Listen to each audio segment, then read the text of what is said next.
Hello, everybody. Thank you very much indeed for coming on this beautiful sunny afternoon. You are a small but hopefully perfectly formed audience and lively, we hope. As you will have guessed from the music that's been playing, we're here to talk about America, about how documentaries can help understand and portray this very extraordinary society that fascinates us all. And what a moment this is. This may be a historic moment when the President of the United States decides to dump its traditional allies in favor of Kim Il-jong and Vladimir Putin. We will see. America is really endlessly fascinating and confusing. We have these extraordinary divisions, amazing wealth, absolutely appalling poverty. It seems to me so dominated by religion and Christianity, and yet in so many ways uncharitable. It's so innovative, technologically innovative, and yet there's this huge strain of anti-science running through the society. There's so much to understand about it. It really is a place that entrances us and repels us in more liberal society. And I think it's the same is true of documentarists. I suppose the big question for this session is, do we really understand it, and can we as filmmakers help ourselves and others to understand it better? With me on the panel are four terrific filmmakers. One has become a commissioning editor, Mandy at the end. We're going to talk, the shape of the session is that we're going to talk to each of them, and they have clips, so we'll talk to each of them in turn and then open it up to more general questions. And they've brought clips so we can see their work. So let me introduce them each in turn. On my immediate left is Alina Skrzeszewska. I've been practicing. Well done. That was good. Alina was born in Warsaw but grew up in Berlin. But she has lived, I think, for quite a long time in the States. Her film, Game Girls, which she's going to talk about, is here, and it opens here tomorrow, and I think the next day. Yes, tomorrow at 6:30 and Tuesday at 6:30 as well, I think, 6:15. And it's your first time in Sheffield? My first time in Sheffield, yes. And we're delighted to have you here. Thank you. Santana is a bit of a legend in the documentary world. He is an editor. I'd say he's an unusual editor. He is quite definitely a filmmaker, and I can say that because I've worked with him. He cut our series, the Renegade series called The Tribe. He brings a really extraordinary intelligence to the films that he works on. And he's got a very large CV, including a number of films about America. He also, like Alina, has lived in America. Yeah. When he was 13, you lived there for a year? Yeah, I did middle school, 7th grade in San Antonio, Texas, yeah. And then subsequently you lived for a little while in Baltimore, I think. I spent the summer a couple of months in Baltimore, Maryland. I sort of did some volunteering, sort of teaching Spanish to kids with learning difficulties. So practically sort of a little chunk of my life was sort of based around America, yeah. So sitting next to Sam is Tom Dumican. Tom has his first feature, which he's just literally come from its premiere run across. an hour ago. It was packed out in Cinema 4. It is a fantastic film. Everybody should try and go and see it at its second viewing, but you'll see a trailer and a clip from it here. It is about a religious group in America. He'll talk about it, but he's no stranger to dealing with religious cults. From what I know, he's made films about cults in the Philippines, in Siberia, and he's filmed all over the world, and we're thrilled that you're here. Thank you very much for having us. Pleasure. Mandy, I've known Mandy for several years, and I've... Stop making me sound so old. You're not so old. I said several years, not many, many, many years. She has recently become the editor of Storyville. For the previous 4.5 years, she's been in Australia, working in a very illustrious position in ABC, as initially head of arts and more recently as head of all non-scripted output for ABC. Before that, she was a fantastic documentary filmmaker, and perhaps will be again after this phase of your career is over. My last job. Go back to filmmaking when I'm old, really old. And Mandy will be able to give us a view of how, as a commissioning editor dealing with a lot of international documentaries, because she's also head of acquisitions for documentaries at the BBC, how you approach something as complex as America. But let's first start with Alina.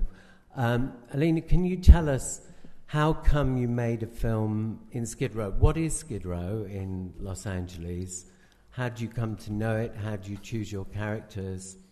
And this is, I think, the second film you've made in Skid Row. Yes, so this is the second feature I've made in Skid Row. I've made some short ones as well. Essentially, Skid Row in LA is sort of infamous for being the homeless capital of the United States. It's geographically a pretty small area. It's located in the historic core of the city, sort of where the main train station used to arrive back in the day. And it is a place where people can go to connect with services, essentially. There's a lot of missions and sort of prison re-entry programs, et cetera, Religious groups flock to the area, and tents line the street, and people just sleep on the sidewalks and so forth. So it's also definitely an area of drug use and drug sales. But in more recent years, a very strong recovery culture has sprung up around there. So some people coined it the biggest recovery community in the world because there are so many meetings, AA, NA, CA, et cetera, something like 80 meetings a week that are just kind of grassroots, people getting together and having recovery meetings. So it's also an area that used to have a lot of SRO hotels, single-room occupancy hotels, so people could rent a room for a night or a month or many, many years, and people used to live there on a cash basis for many years since they kind of, fell into the decay in like the 50s, after the 50s. So I used to live in one of those hotels back in the day from like 2006 onwards for a year and a half or so. For why? For economic reasons? Or it was you were a drug dealer? Or? Yes, that was my second career. That's how I financed film in the U.S. That's the only way to finance. So, the way things are going, it's the way for all of us.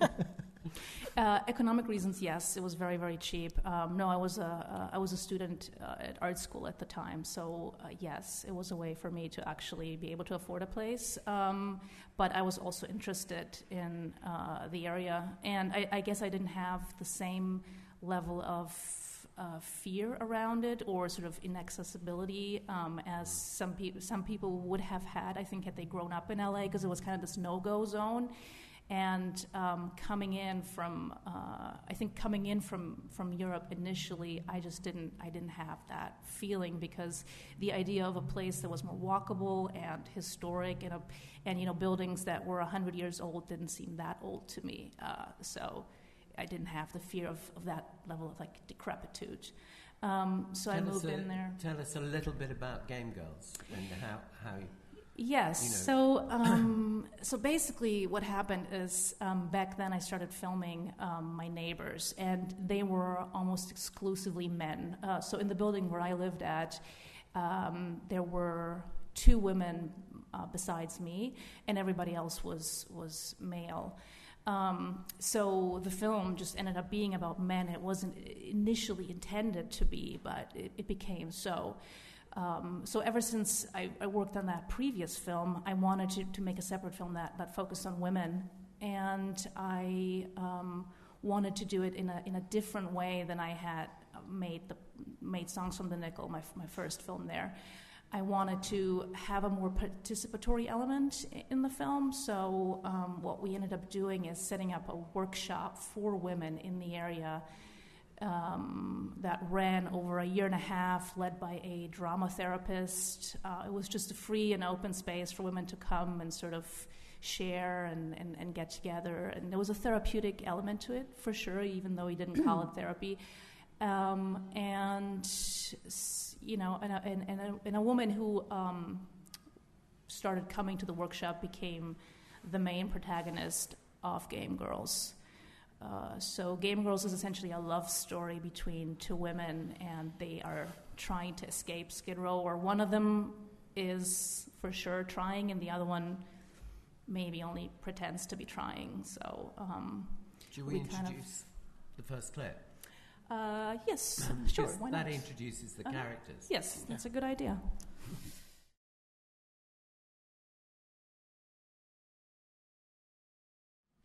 So that's Terry and Tiana. Yes. And they're about to go off and have their ceremony at this point, yeah? So basically they are attending a wedding in Skid Row. It's the first wedding in Skid Row. It takes place in the park. That's sort of the central place for the community, and also drug sales. So, people are having a wedding there, and they are sort of, it's implied that they want to get married, which Terry does want to get married, but they do not actually get married. Yeah, they're just wearing clothes as if they are about to get married. And the style that you've chosen to make the film in can you talk about that? Yeah, it's a very verite approach. So basically, what I wanted to do is show the story. Basically, remove myself as much as possible from the story and just be authentic to the characters. So it was really just removing as much as possible. So you don't have any type of voiceover or titles or really exposition or a lot of context in that way. It's an immersive film, narratively structured around their love story. And towards the end of the film, there is a narrative in the film. You must have been filming for a considerable amount of time. Yes, it took a long time. So we started filming in 2014, and we thought we had finished filming, but then I ended up actually shooting more because there was more developments in the story. It was initially structured. My goal was to not come in with a preconceived story at all, which is really one of the major reasons why we set up that workshop. The idea was to have participation from the protagonists and from kind of a community and a group around them. So what I ended up doing is kind of looking for stories and kind of validating the stories in that workshop context. And we had multiple screenings with the women who participated in the workshops to, just kind of, for me, really as a sort of feedback loop to ensure that it's authentic to them and that it's valid and representative and important to them, and that it can tell a story that makes sense. So, yes, and as far as the narrative arc, I mean, I couldn't have planned that out. That's just something that happened, and I guess I had to wait for a while for that to happen and all kind of fall into place so that it could make a story that is essentially a pretty, I mean, in this sort of dramaturgical sense, a pretty classical structure. Yeah. When I watched the film, it reminded me a lot of Grey Gardens, actually, kind of like an updated Grey Gardens with, very, very different and contemporary characters. Obviously, at the heart of it is a major intervention. You've created this drama therapy group to find your characters. But after that, there is absolutely no intervention. And there's no context. I don't know how many people there are in Skid Row. I don't know how big Skid Row is. I kind of get a sense of what's happening to them. Can that tell you a lot about America, do you think? About a society? Do you think it gives you real insights, this kind of direct cinema approach? Well, to me, what was really important, and that's why I did not include the classic sort of statistical comments of like, there's so and so many homeless people, blah, blah, blah, all that stuff, is because I wanted to make a point that people are not statistics, and this is not putting a face on an issue. It's really, the idea is to really get close to specific individuals and get as deep as possible in their story and just kind of follow their lives. So it was definitely, preconceived in that way that I didn't want to include that. I think Skid Row is a very extreme place, and I suppose the other film on the panel, that's also going to be a very extreme place. So it's interesting that America does often tend to have these type of stories. I feel that Skid Row, in a sense, is almost like a little microcosm of the U.S. in its very extreme version, but you will find these sort of splinters of all the different social issues and things that are going on there in that very small place through its people. So this is one story. It's not the whole story, but I think you need to really look at people in a very, in a non-superficial way, and in a non-statistical way. And your next clip shows an important turning point where the two women decide they're really determined, particularly Terry, to get out of Skid Row. Should we just have a quick look at the clip?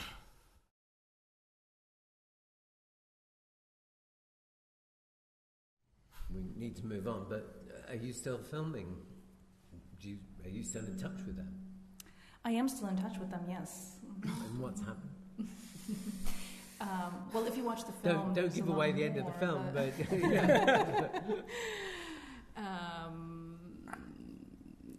they're doing all right. Are they still together?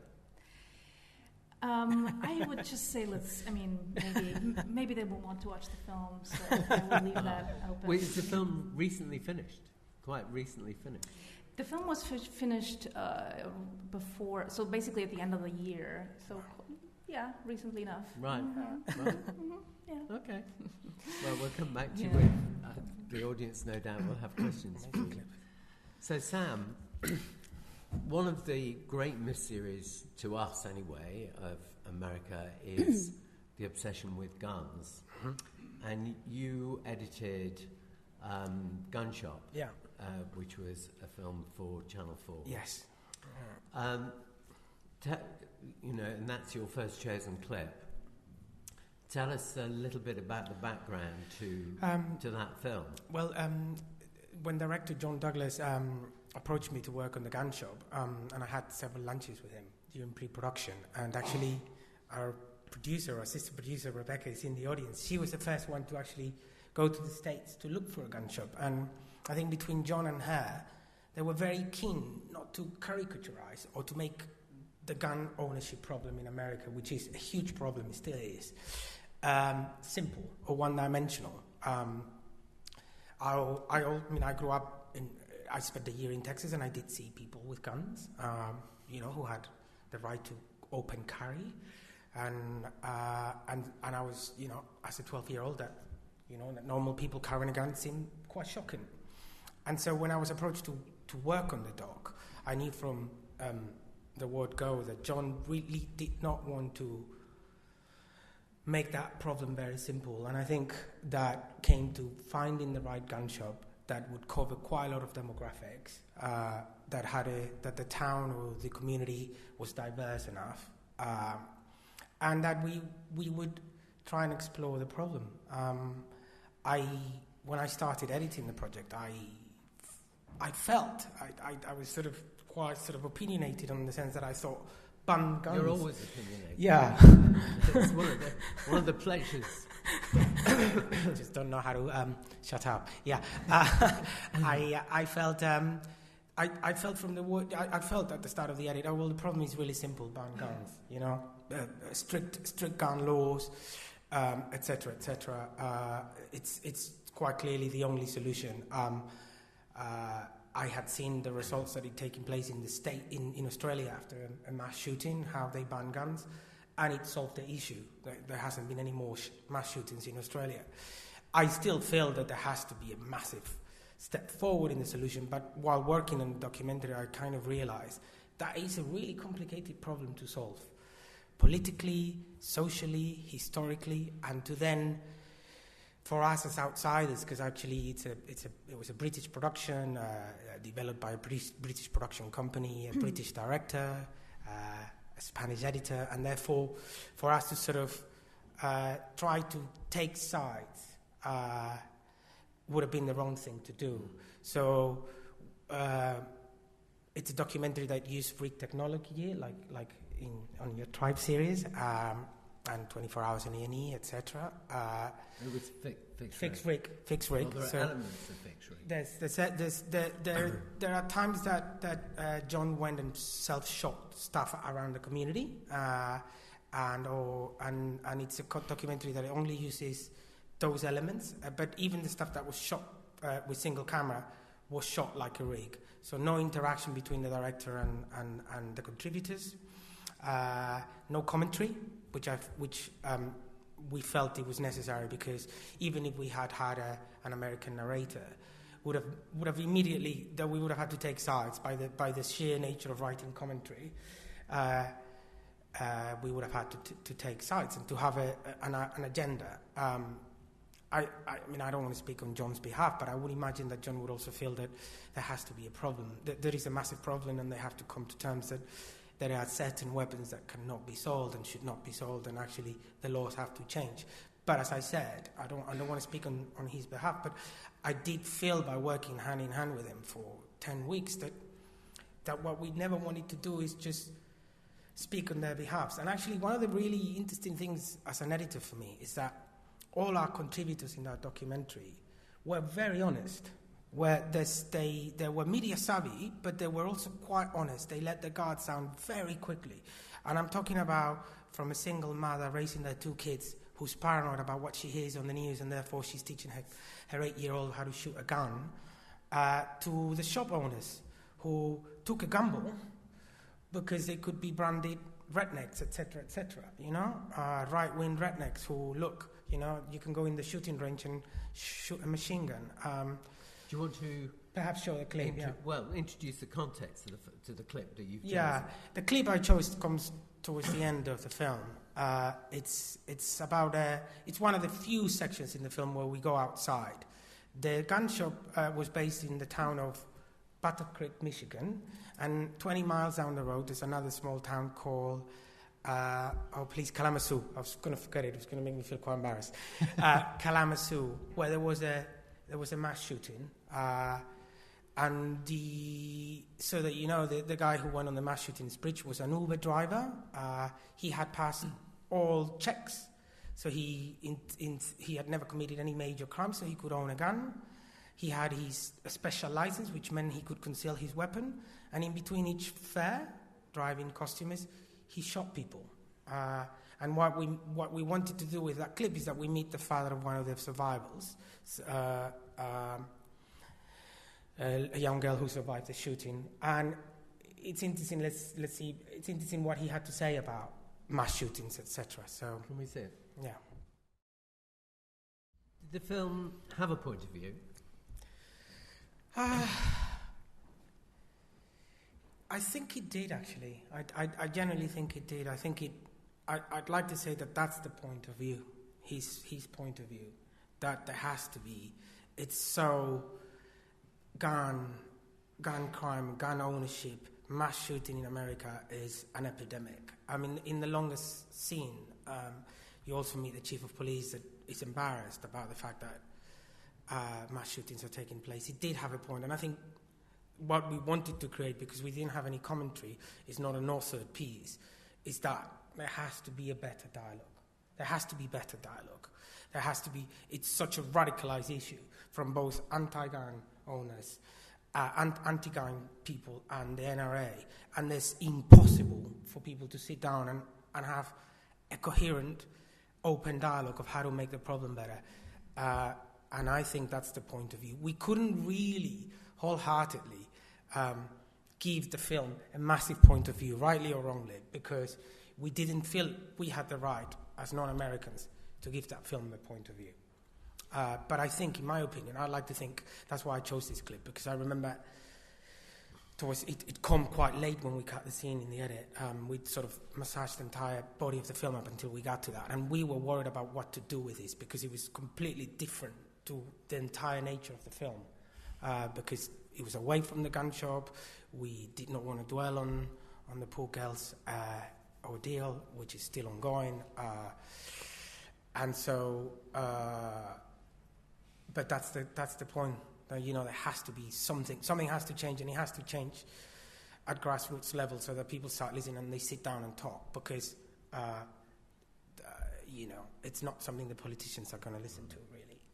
Subsequent to Gun Shop, you've worked on the big Trump series, which probably has a more it definitely has a point of view. There were, as I understand it, there were raging discussions about whether it should have narration or not, etc. And I guess that means the extent to which it should have a clear-cut point of view or a degree of authorship. But tell us what you and the filmmakers were trying to achieve, and the commissioning editor, who's with us, I think, were trying to achieve with this series. Well, I certainly do not want to speak on behalf of the commissioning editor. If Rob is here. I think should say the commissioning editor from Channel 4, Rob Colstree, who I think is here. I can't see him, but...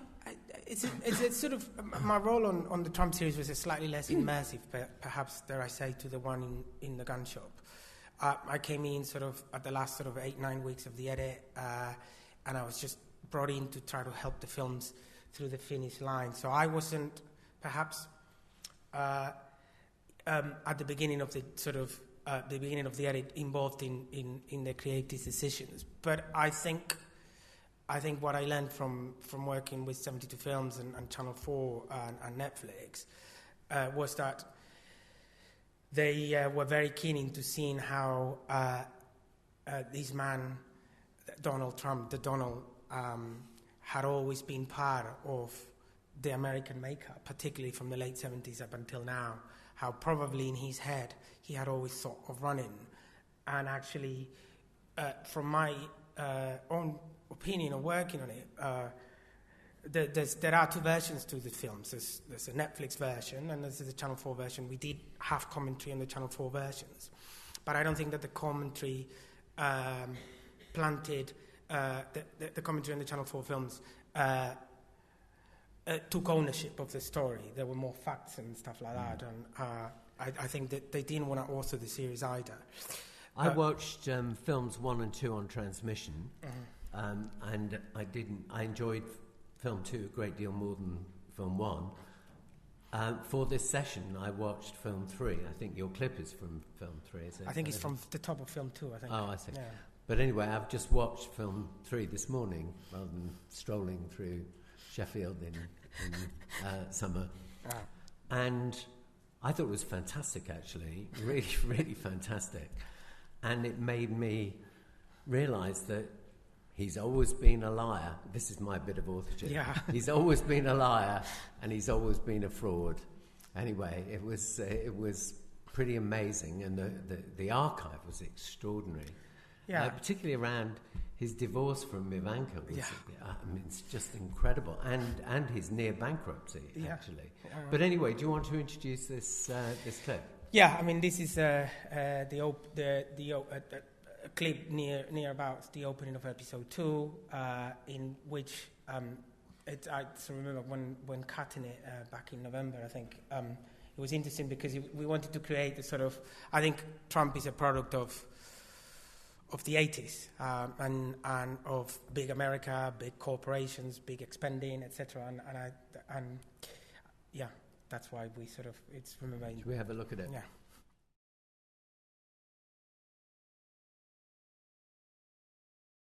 Yeah, well, his ankle, we know what his ankle turned out to be. I mean, it's interesting. What I learned from working on the Trump series is that I, like you, feel like he was probably always a fraud. I think his father was probably a con artist himself. Maybe not even probably, most likely, yeah. But I think what makes Donald Trump, and we shouldn't underestimate that, is that he's, even though I am completely politically on the other side of the spectrum to him, what's really interesting, and hopefully we did that with the series, is that he's much more clever than I think we give him credit for. And what he does have is an amazing pulse on popular culture. Always from the word go, he's known where to tap to the American people, owning popular culture. I think in film 1, whenever network television wanted to approach him, he went for it. Film 2, he developed his personal persona, making sure that that people would write books about him. He had a board game show. Then The Apprentice was a goldmine for him. People were in love with him, and I think probably he wouldn't have become president without The Apprentice, in my opinion. This is my opinion, of course.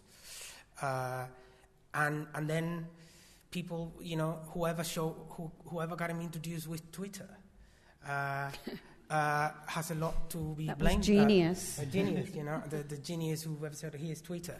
So he's you can see him very recently saying about why he's going to get great deals in his trip to Korea, which remind me of clips of archive that he did in the 80s when he was just about to open Trump Tower. Very similar. It's going to be the greatest building in the world, etc. But he just knows how to tap into popular culture, and I think we should underestimate that.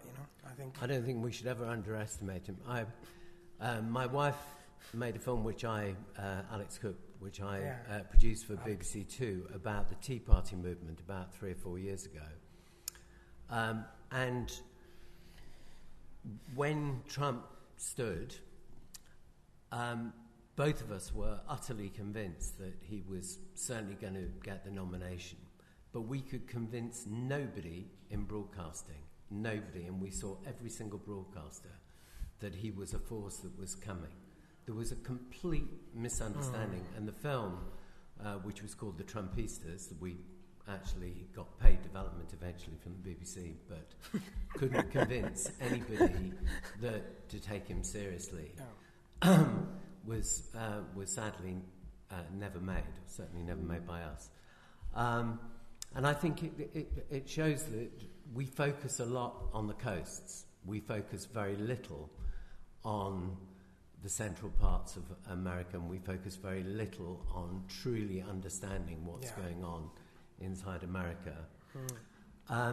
Tom, your film took you actually to Idaho, which is where he, that was the first past the post. Yes. Give us just a kind of 1.5 minute synopsis. Introduce us to what it was about before you show your first clip, which is the trailer. Sure. I mean, just to give you an insight into Idaho, likewise, we knew that Trump was going to get the nomination and likely may become president. I didn't meet anybody in Idaho in the 3 years that I was there that was voting for Clinton, and I think that gives you an insight. But Idaho is, a kind of fairly unknown state. If you ask an American, hey, what's Idaho about? They'll say potatoes. They provide, a lot of the fries from McDonald's, and kind of weird, fringe, kind of fanatic cults that are in the northern Idaho who, are very extreme right-wing. So we already going to Idaho had these kind of preconceived, ideas about what we might find. Definitely, previously in my career, I had made films, from a younger me that kind of maybe sneered or looked at American religion in a different way to how I wanted to explore No Greater Law. But No Greater Law is a film set in rural Idaho. It's about parents who deny their children medical care because of their religious beliefs. They die of things like diabetes, pneumonia, just kind of basic conditions that, all of us know people who have got diabetes who just have a simple jab. So, on the surface, something potentially extraordinary, abhorrent, heartbreaking, something that's very hard, I think, for a sort of Western liberal person like myself to kind of understand. I knew that I wanted to tell this story from the inside. It would have been very easy to make a film, with activists and politicians and people that were kind of critical of this religious group. They're Christian fundamentalists who believe in the King James Bible literally. It was very important for me to kind of get access to these parents who had obviously suffered enormous tragedy and had an incredible story to tell, and who hadn't told it yet. They'd never done an interview with any press. There'd been no articles that had ever got a quote from them. So fairly early on, I knew that I wanted to kind of, have a good shake at this access, and it was going to be incredibly difficult. To understand Idaho, you have to understand what goes on in the state capital. It's kind of around 90% kind of made up of evangelical Christians and Mormons, so the power structure there is very different to somewhere like New York or the coast that we're talking about. And actually, we got access to the church members who were denying their children medical care through a state senator. Normally when you're working access and verite, it's emails, phone calls, you're looking for that little bit of luck. We actually realized soon on that it was going to be a politician and someone high up that was going to kind of vouch for us. I was having a meeting with a senator in the state capitol to talk to her about the film, hoping that she would, participate. She actually represented Canyon County, where a lot of these faith healing deaths had occurred. There's a report that says they have a child mortality rate of 30%. So, 3 in every 10 children are dying, which is extraordinary. I mean, there is an appalling scene, isn't there, where the antagonist to your main family from your main kind of ultra-Christian family is walking, and she used to be part of that same group of the church, is walking through a cemetery. Yes. And there's just child after child after child in this. It's extraordinary. This is it, and like one of the cases that is probably, just on a visceral level, most disturbing, 14-year-old girl gets food poisoning, no medical care, no going to the doctors.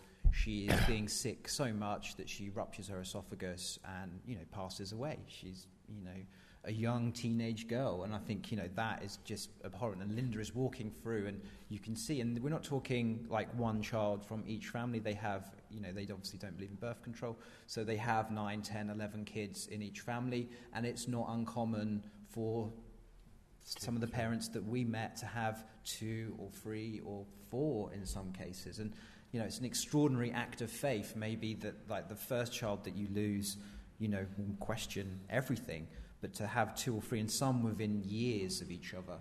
You see gravestone, Shippey, 2011, 2012.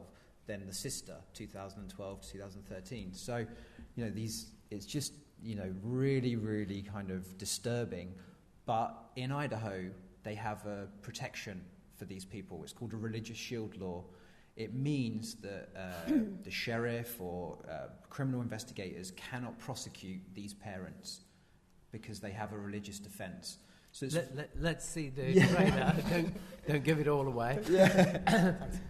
So let's see the trailer. Thank you, Alan. What's pretty amazing is that you have got the protagonist, you've got the family, or all the families, I guess, the whole of the community, the followers of Christ. You've got their antagonists who are trying to get the law, who are desperately trying to get the law changed, which includes the sheriff, and you've got the most weird coroner I've ever seen in my whole life, really strange lady, who seems to be supporting them. But how did you keep the trust right through this narrative? And there's a complete narrative of this film. I mean, it's like a drama, and there are a tiny bit of interview at the beginning, but shot in a way that you would never really think of it as interview. So how did you keep the trust of both sides and keep them on board all the way through? I don't know how long you were filming for. Yeah, we were filming for over 18 months. Honesty. It was to just be incredibly honest. When you're dealing with an emotionally charged subject like this and you are filming with a 360-degree cast, there can be sometimes these key questions. The faith healers would be, are you filming with the sheriff? And it would be like, yes, we are. Are you filming with the activists who want to, lock us up? Yes, we are. And we would just be very open about what we were doing rather than trying to kind of, pull one over them or kind of, navigate a very sort of difficult terrain. And I think that sort of brought us some respect. And I think as well, where your film, you kind of got the access through being a kind of insider in that you knew, the location, you'd lived there. I got the access, I believe, because I was an outsider. One of the first questions that I would always get asked is, am I an American journalist? And it was a kind of a weird question to be asked, because here we obviously celebrate journalism, and even though I'm not a journalist, I may be like, hey, yeah, I am, because they've got credibility. But there it was like, are you an American journalist? And as soon as I said, no, I'm from the UK, and at the time I was living in St Andrews, Scotland, living in this little idyllic, kind of sort of almost castle, and I had these kind of pictures. It was almost that I was an outsider, but yet they had a link to me because they, ultimately felt, well, I'm Scottish, I'm Irish. They had those links back to the UK. So I think, I had an American producer who was able to kind of help me navigate what the First Amendment was and things like that. But I didn't come with this sort of loaded liberal, Democrat, Republican. And I think, we used to have a kind of a joke that, hey, my name's Tom, I'm from the UK, I'm here to take your guns. And that would just kind of, everyone would sort of laugh and, that would kind of, But did you have an objective with the film? Yes. I mean, I wanted to Do you want to change? Is it our job as documentarists to try and shift things, change the world? Yes and no. I wanted to be critical of this situation, but I wanted to have empathy, and that was the key word. This couldn't be a liberal lynching. We could have made this film very quickly, within 6 months of just featuring kind of the activists, the sheriff. They tell us what horrible people these people are, and we leave it at that. But for me, as a filmmaker, I really wanted to get that emotional story of a parent who has lost a child and, committed this act of faith. But, it was really hard to kind of keep your emotions out of it, especially on location where children are ill and children are dying, and you're around this. And of course, the natural thing would be to kind of report these people to the authorities. And even when we did find ourselves in a situation where we were aware of a child imminently dying, we did go to the law enforcement and have these conversations, and they were like, our hands are tied. We enact the laws. We cannot navigate the laws, and even if you're not comfortable with that, we're sorry, even though there was a kind of emotional kind of strain on that. So I think I definitely set out to maybe capture a film because it was a no-brainer that the law would change, right? It seems to make complete sense. A politician saying, hey, I want to change this law because it protects children. I mean, it's an easy sell, right? But in Idaho, it wasn't that. Everyone is kind of... Don't give away the ending. No, I'm not going to give away. There's an entrenched power structure that is based on Christian doctrine. You know, everyone is coming from a position of faith. So when it comes to law, they're not detached maybe like a British politician or a European politician. You know, faith is at the forefront of all those decisions. For me, it was a film that gave me real insight, as did yours. Yeah, and I think you really sort of touched upon it earlier about sort of, you know, all this kind of like the differences in America and the contradictions, and like Idaho, they have this saying, it's how America used to be, and they would take great pride in that, and they would sneer at anybody that was from California or New York, and they took great pride in that.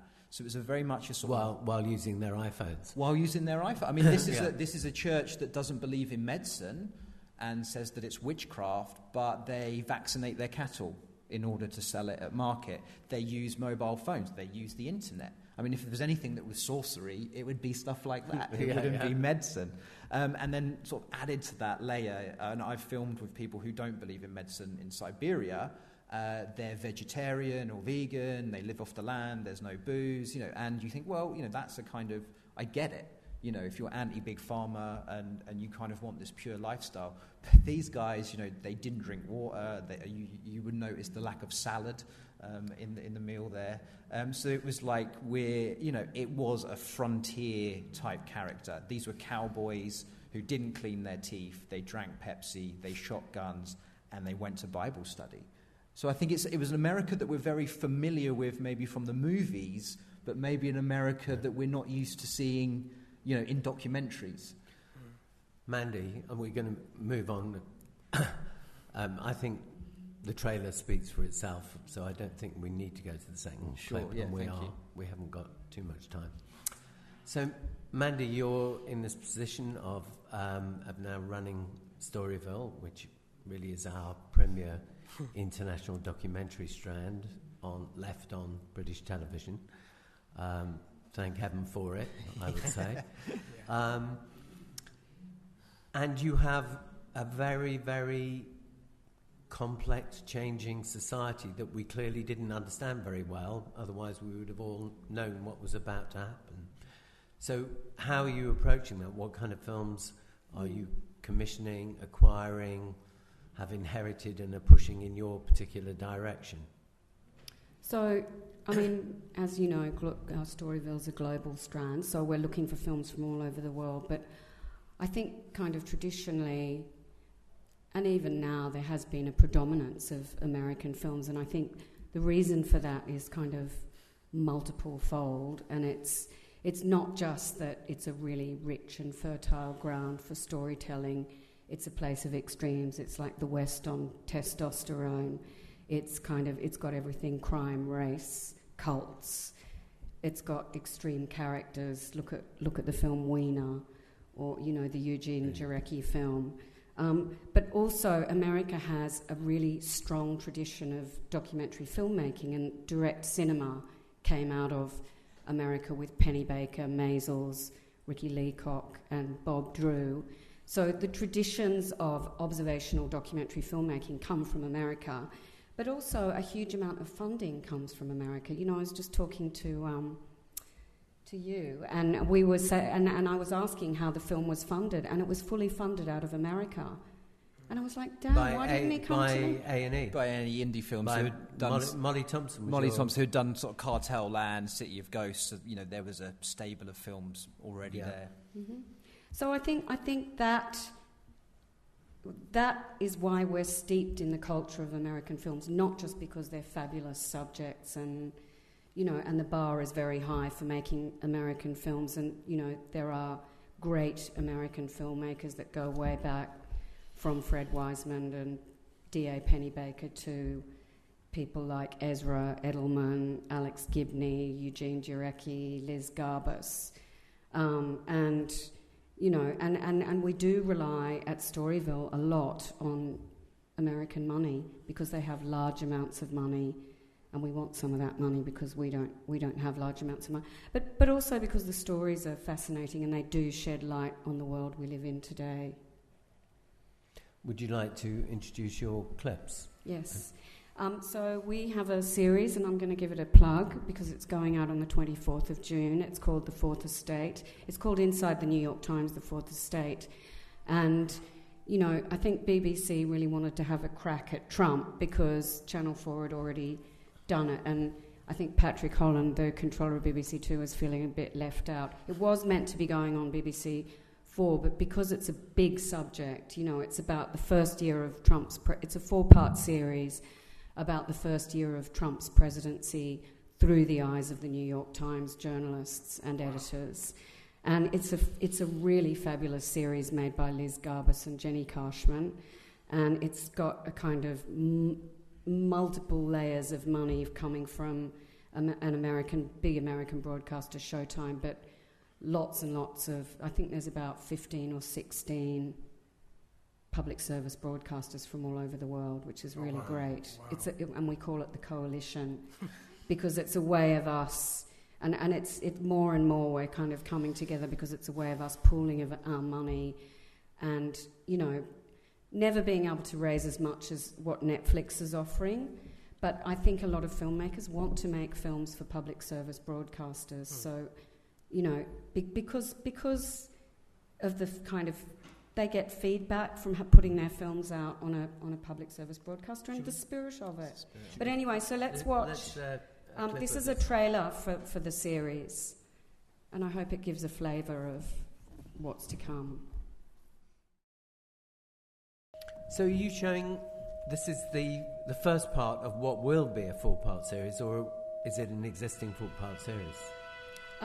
No, it's a 4-part series that's only just finishing now. It's going out in the States as we speak, and it's about to go out on Sunday the 24th at 9 o'clock on BBC Two. Fantastic. Wow. And it's brilliant. It's just, you know, it says so much about the state of journalism today, about that first year of Trump. Even by day 27, you're thinking, holy shit, you know, all these people fell by the wayside just in that space of time.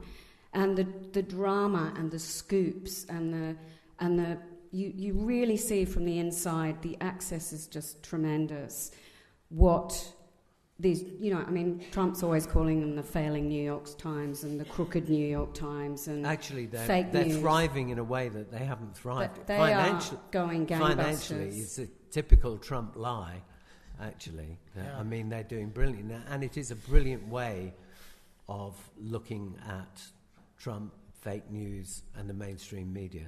And he's obsessed. He's obviously sitting there looking at the New York Times every day because the number of tweets and talking about tweets, you know, they really use that as a device in the series where his tweets pop up because he's pretty much ruling by tweet. And you know, is this a verite series? It's a completely verite series. It's completely fly on the wall. I mean, I think it's a remarkable achievement because, you know, just protecting all those sources that those journalists had must have been a kind of real negotiation between the filmmakers and between the journalists. And I was talking to Liz Garbus about, you know, how they did this because they were filming for a year and they basically had an agreement that they would film 1 day a week, and I'm sure there was more sometimes when something dramatic was going on, but 1 day a week inside the Washington office and 1 day a week inside the New York Times office. And that was how they gave the journalists their space, but also, you know, were there on a regular basis, built up trust, and got the kind of access they did. And there's a couple of scenes where you can see where there is something, you know, really big going on, and they don't want to talk about it in front of the camera, so they just go into one of their little glass booths. And I mean, I'm sure if anyone could lip read, they could work out what was going on inside. But it's really, I mean, it's really, really exciting, and it's a way of analysing that first year of the Trump presidency through the film. I'm going to be sticking with Mandy, but the time is short. If people have got questions, do you want to start thinking about them and stick your hands up? And there's one over there. Hi, I have a question for Tom. So Your film seems extraordinary.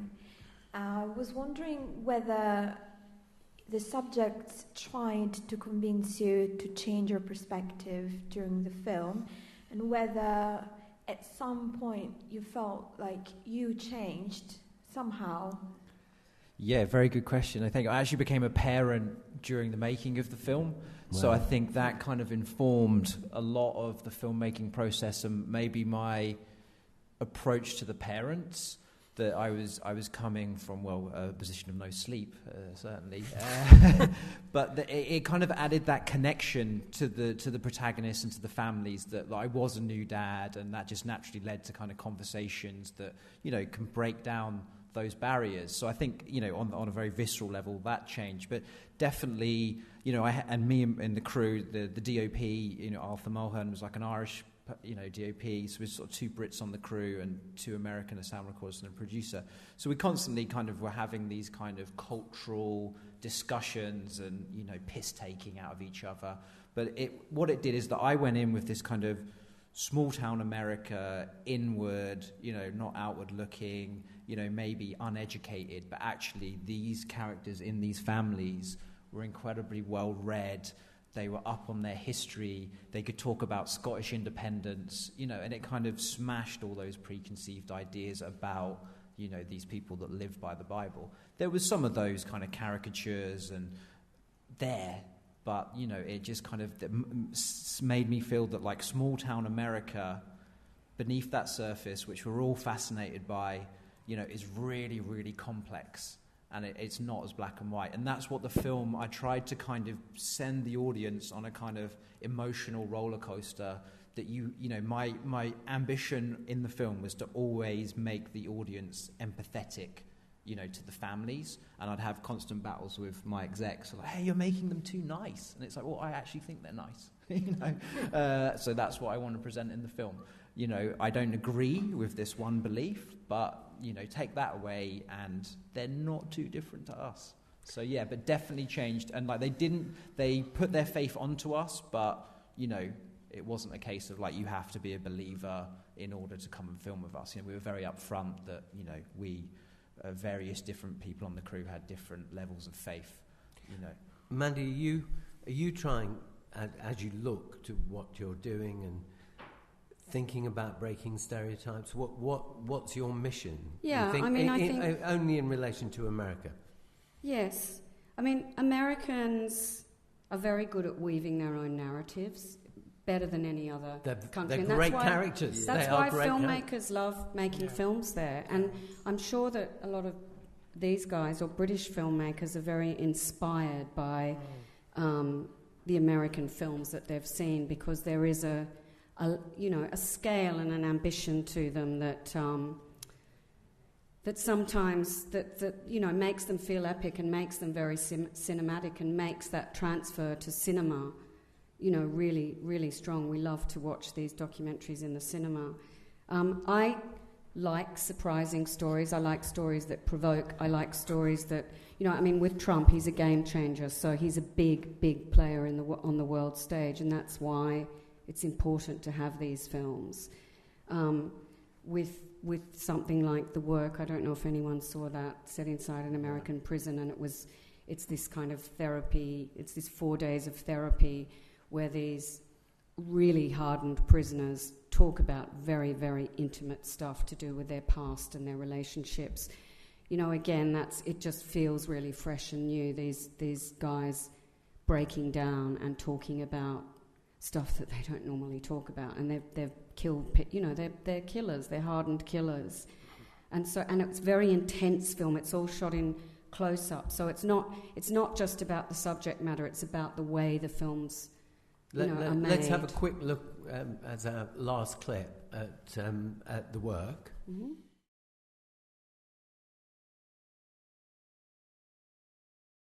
Any other treats that you can share with us that are coming up on Storyville from America? There's always lots of American films. There's been a lot of kind of murder films. We had OJ, which did really well. I'm just trying to think of the American films coming up. There's a lot of American films that I'm looking at the moment. And we've got films by American filmmakers that are coming up. So Matt Heineman's City of Ghosts is being shown tomorrow night on Storyville on BBC4. A remarkable film. Which is an amazing film, and if you haven't seen it, I really urge you to watch it. This run is actually not so American. It's Russian, and it's a Pakistani filmmaker, and it's an English filmmaker, The Ice King, the John Curry story. But there always have been in Storyville, and there always will be a strong number of American films in the mix. We're doing a film with Minnow Films called D.B. Cooper, which is about the only unsolved hijack mystery in the United States, and it's not so much about D.B. Cooper. It's about the people who believe they know who D.B. Cooper was. There are 4 different characters in the film. So it's about truth and what is reality and what are different people's reality. And we're doing that one with HBO because they're putting in a huge amount of money, which is great. Opportunity for a couple of last questions from the floor. Yes. There's a mic coming to you. Hi. Thanks to all the panelists. Really interesting. This question's for Tom. You mentioned that it was American funded.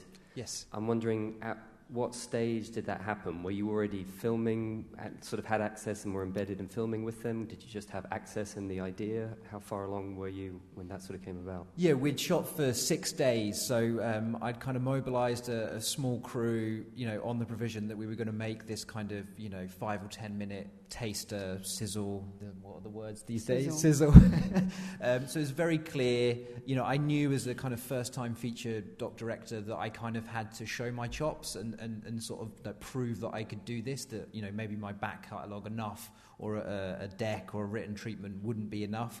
So self-funded a 6-day shoot in Idaho and Oregon. We actually filmed in 2 states before dropping Oregon from the story they prosecute. And I had a 10-minute tape that I took to various different production companies. Pulse Films came on board as the kind of warehouse company. They took it to A&E Indie Films, and it was actually remarkably quick. I think we submitted the tape in November, and we had the full funding by March. And I think with all good stories, you need to kind of hustle your commissioners or your funders, and there was a kind of ticking time bomb of we have to go out and film this, in 2 weeks' time, otherwise the film's not going to happen. It was, a kind of truth. But, there was very much a pressure on our part, on the funders, to say, hey, you've got to commit. And, we were able to use other offers as leverage. But, yeah, it was, we had 6 days in the can, maybe 10 minutes of the film, 15 minutes of the film.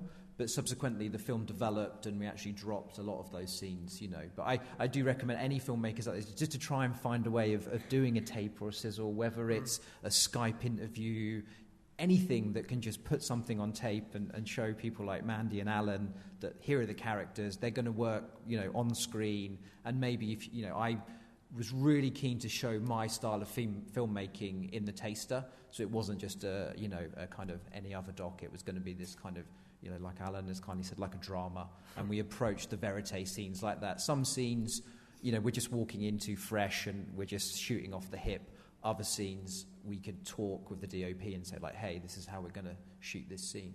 But yeah, 100% tape, Mandy. I've had the red light, but so there's time for just one more question. Anybody? Yes. Hi, thanks a lot to the panel, really fascinating. From spending my own time in America the last 6 months, it's interesting. Just like a general question for the panel, is there a danger sometimes from European filmmakers and broadcasters to bring a preconceived notion towards the States? And I think particularly in cases of Trump and the political situation, that it almost becomes the stories and the films have a danger of becoming self-fulfilling prophecy, if you know what I mean. Alina. One thing that Americans really hate is Europeans telling them what to do or what they are like. They really, really hate that. That's all I have to say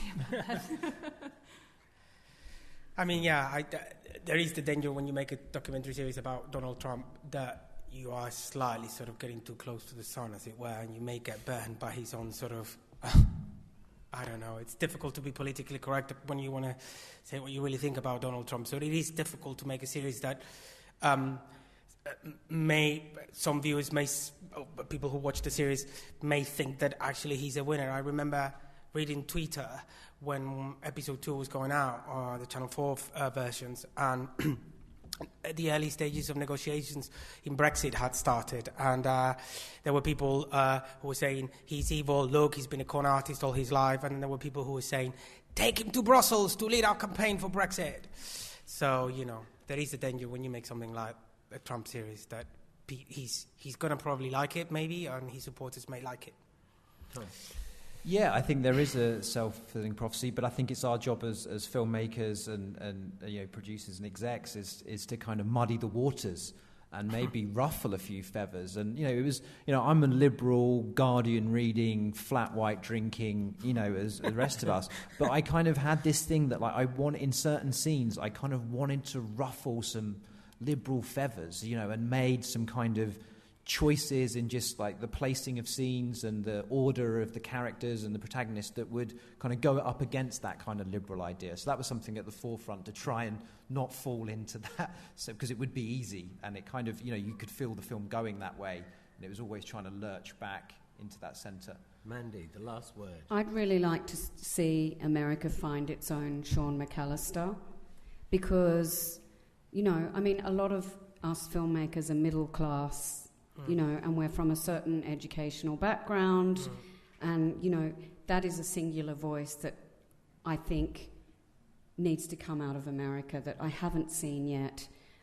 What I am seeing, which is really exciting, is black African-American filmmakers emerging, people like Roger Ross Williams, who made Life Animated, and Ezra Edelman, who did the fabulous O.J. Made Him in America series. And I'm seeing this more and more, people emerging and telling their own stories about their own cultures, and I think that's really exciting. But I think we still have to we have to find those working class voices in America to tell those stories. It's really, really important. Well, I'd just like to thank the panel. I think they've been fantastic, and thank you for being in this room, which has been rather hot. But now you can go outside and enjoy it. Yeah. Carol, for producing this session, and thank you, Alan, as well. Thank you, Alan.